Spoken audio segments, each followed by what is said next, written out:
Iowa State at home, 84-67 over Arizona.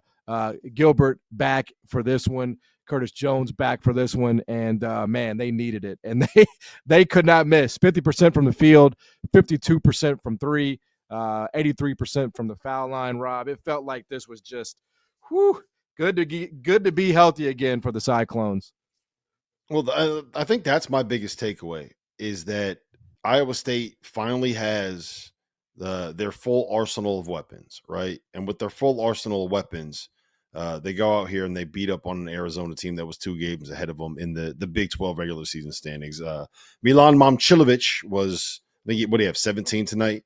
Got a bloody nose as well. I don't think that you can play at Iowa State without being able to get a bloody nose and embrace having a bloody nose. I thought it was the best that Tamin Lipsey has looked this entire season.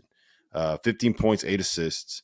He looked healthy. He looked like he was moving well. He looked like that shoulder was not quite as much of a hindrance. And maybe that's just, a one-game kind of a thing, and he got it going a little bit. But he looked like he was moving a little bit better out there. And to me, that's what unlocks their ceiling.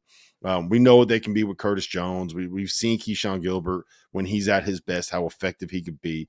The pieces really fit. But if Tamin Lipsey is not the guy that is like in that all Big 12 conversation, then I think that the ceiling is a little bit capped for how good Iowa State can be. So seeing him play well and seeing them with their full arsenal is a good thing for Iowa State. Yeah, 100%. Lipsey is the key there, John. He is, because they go as far as Tamin Lipsey will take him. And if he can't give them anything offensively, and they don't need him to do as much offensively as they have, but he's got a thumb issue. He's got a shoulder issue. He's probably playing about 75%. But I talked to TJ about it the other day, and he said, this kid will – because Rob and I talked about this maybe a week ago, like, why not shut him down for a week or two? TJ said, like, the kid will not – you can't. He will not sit a game. He is that tough.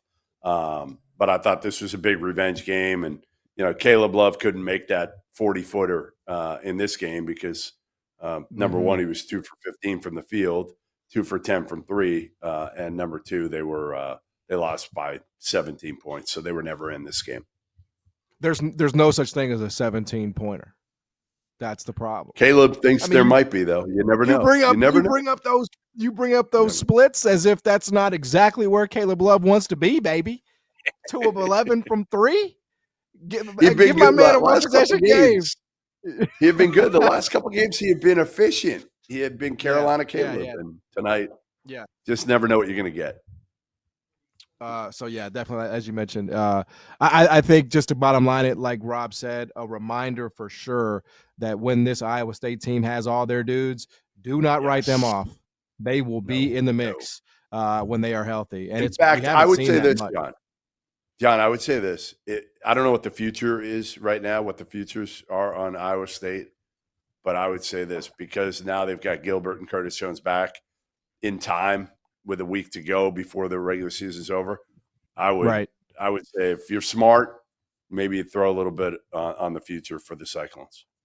They are plus 1,600 to win a national championship, and I will find you at BetMGM, and I will find you a looks like they don't have Big 12 tournament odds posted yet. So